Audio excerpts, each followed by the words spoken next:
Hey buddy, how you doing? It's Rick here from Rock Island, December 24th, Christmas Eve, 2022. The wife's out doing a few things. I'm just recovering from the end stages of COVID, feeling better than I did yesterday. Not quite there, but staying home so I can go to work and do what I have to do next week. So I want to talk to you today about something that is very dear to me. Two things, horror movies and the 1980s. How does that mix? Well, I'm going to talk about horror movies of the 1980s for the most part. First of all, I'll make this disclaimer. I love being a 1980s child. And if you were born were a teenager in the 80s, you know what I'm talking about. I think it was, compared to the eras to come, it was a fun era. I think it was, in my opinion, the last somewhat, I don't know what you want to call it, somewhat like era where people sort of got along. Unlike now, when if you're a Democrat, Republican, or left and right, most people can't stand each other. That wasn't happening in the 80s. Yeah, there were differences, but there wasn't internet yet, so there wasn't all that flood of information. Cable TV was in its infancy, like 1981 or 2. So that was just taken off. So you didn't have all that media thrown at you, social media and stuff like that, cell phones. But yet it was a little more advanced in like the 70s and 60s. It had a good blend. I love the sports. Basketball was at its finest in the 80s, the Bird Magic era. It just blossomed in the 80s. I loved football, the coverages, the music in the 80s as well. If you're an 80s child, you know what I'm talking about. And very fun era to live in. Okay? Yeah, it had its problems. Everybody does in every generation, but I enjoyed the 80s, so let me just put that as a disclaimer. Horror movies of the 80s. Believe it or not, though, the one thing that overall, I didn't find really that good was horror movies in the 80s. Now, there was plenty of them, and I enjoyed them all for the most part. But with few exceptions, I just didn't find them horror. See, a horror movie is supposed to put you in a state of despair for a couple hours, because obviously it's all fake. But I mean, if that was something that actually was happening, you would be in a state of incredible fear for that time if you were actually in that. And so that's what I think a horror movie is supposed to do. It's supposed to be depressing. It's not supposed to have a fun, lifting, happy ending. That's not what it's supposed to do. That's what a dark comedy does, or a comedy movie, or a drama. But a horror movie is supposed to be exactly what it says. Frightening nightmare type thing. Unfortunately, I thought a lot of that in the 80s did not happen. Why? Because the 80s did two things. And it was two things that happened in other movies, other styles of movies, genres like comedies and dramas and everything else. And it seeped into horror movies. One, the use of comedy. I thought it was overdone in a lot of the 80s. One-liners. You start seeing that in all different types. Arnold Schwarzenegger, remember the Predator? He throws a knife into a guy's stick around, he says, when he sticks him. There was all these one-liners constantly that was happening in Hollywood. These cool macho one-liners. And they were using that stuff in horror movies. Also, again, there's exceptions, and I'll go into that. But the 80s horror started to... And once you start to put comedy into a horror movie, you inject comedy, you lose any horror aspect, in my opinion. Entertaining, yes, but it's not really horrible anymore. Because now you're going to laugh at certain things, and the villain isn't very scary. Like Freddy Krueger, for instance. Very popular, one of those popular icons. Started throughout the 80s. He went a little after the 80s, but okay. The first movie of Freddy Krueger was a horror movie. Okay? You didn't know who he was, quite violent, and he was sinister. But then after that, it started to be all kinds of quips and jokes, and by the third installment, it was a dark comedy. It wasn't horror anymore. Entertaining, yes, but not horror. There was no dramatic ending. It was always the same thing. They'd kill him, and somehow you see him, he's going to come back. It was predictable, and it wasn't horror. Entertaining, yes, but that's not my opinion of horror. And the 80s started to think that it was a big thing to have teenage kids in horror movies all the time, which never happened before that. That was a big 80s thing because you had all the comedy movies that came out. Last American Virgin, Better Off Dead, all those things, Ridgemont High, Fast Times at Ridgemont High, and Sweet 16. So all those movies centered around teenagers. Suddenly, for some reason, in the 80s, teenagers started to be a big thing to make movies out of, which I still don't understand as to why, but that was a big thing then.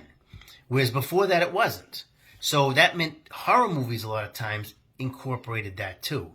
I mean, there are many other people in this world other than high school kids. But yet, when you get that, you get comedy and then you add in everything's teenagers, it's just not going to be that serious. Because I remember in high school, you're clueless. You're not that serious. You're not an adult. And then you add in one-liners. And Freddy was always killing teenagers. Jason was always killing teenagers. Night of the Demons, which is a great movie in the 80s. I like that. Was about teenagers. I mean, it seemed like a lot of the movies were about teenagers. And it always, even Angela, Night of the Demons, had funny quips, even though she was an evil demon. And I liked that movie. I mean, I liked everything that I'm telling you about. It just wasn't really horror. I'll give you an example of what I'm talking about. Let's go back to the 70s and 60s. 60s had a lot of Hammer horror. Christopher Lee, Revenge of Frankenstein, all those things. If you ever seen those, there's no comedy in them. And it wasn't about teenagers, and it was serious from start to finish. 70s had a lot of very good, creepy movies that were creepy. There was nothing joking about it. Legend of Hell House, if you've ever seen that, about a possessed house that a bunch of mediums go in and try to see what's going on with the great Roddy McDowell. Great movie if you see it from start to finish. A lot of suspense. Phantasm, which was the end of the 70s. There was nothing funny about that. It was very creepy, especially the first one. They made sequels which are good, but the first one was very good. It was different, and it was quite serious. You didn't know what that tall man was and things like that. Burnt Offerings, 1975, with the great Karen Black, who made a lot of horror movies.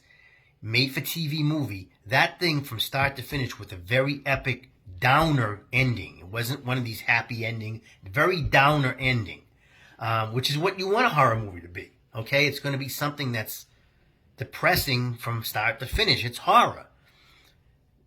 Even something called Let's Scare Jessica to Death, made for TV, I believe, in 1973. If you've ever seen that, it's supposed to happen in like a small Massachusetts like island or something like that. They're trying to get a getaway for a lady who's had mental issues, and they meet this kind of woman that proves to be like a vampire, but you don't really know that, and she entices the family. It is from start to finish creepy, bizarre.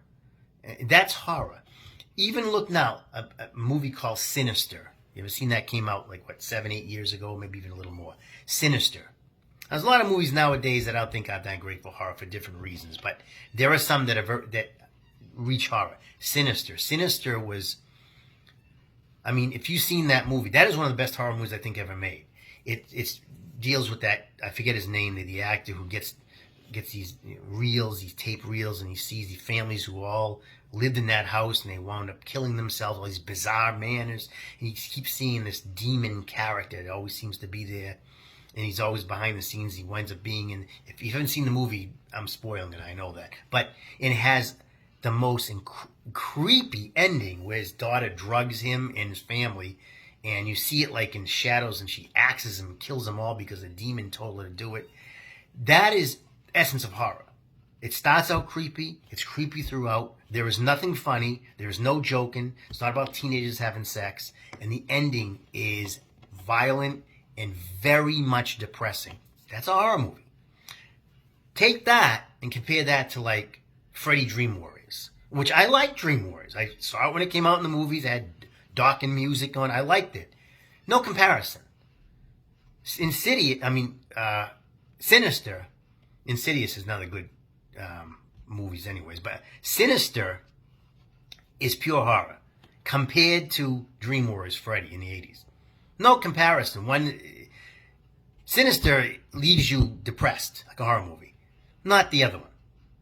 Freddy's making one-liners and what a rush when he sticks the dope inside the... I mean, fun, but it's not horror. Okay, let's face it. If you really like horror, it's like... the comparison to me is like... I like Halloween haunted things. I like the attractions, go to them with friends and stuff. When I go to them, I like to be scared. I know it's fake and all. I don't want anybody to sit there and do stupid ritual. It's fake. That's fine. But you want as much realism. You're paying to be entertained. I don't want people joking, and the scarier it is, you want it to be as real as you can, because that's the experience you're getting. Same with a horror movie. I want that to be a horror movie from start to finish, not some wisecracker one line, like macho one line. Because if, like I said, if that was ever real, you would never, if you were in that situation, you saw a demon or something like that, you wouldn't have one-liners and be cool. You'd be frightened out of your mind. Of course you would be. So that's my talk for the day. I love the 80s, and there were good movies in the 80s, don't get me wrong. Like, for instance, Demons 1 and 2, not Night of the Demons. Demons 1 and 2 was straight horror from start to finish. Just straight.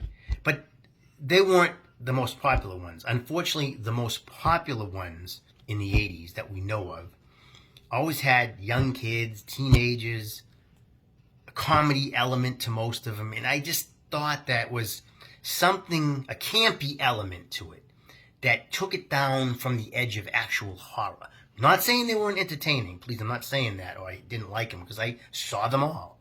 I just didn't think that they were really, if you look at some of the 70s movies and compare even some of the good Annabelle, Conjuring, some of the ones that are really, really just pure horror, and you compare that to some of the 80s things, you see the difference. You see the difference where it took on the genre of the decade, which wasn't very, it wasn't a serious decade. It wasn't a downer decade. It was a very upper decade. People were in very good spirits during the 80s, and therefore that injected to all of movies, whether it was action movies, comedies, which is fine with those. But in horror movies, I think it kind of crosses a border and it kind of softens it, in my opinion. So that's just me, from my opinion of them. If you have something to say, I appreciate it. It's all opinions. Everybody's fine. Nobody's right or wrong. So it's Rick here on Christmas Eve, recovering fine from COVID with a little lemon water. Makes me feel good. Hoping you're going to have a great day with your families. God bless.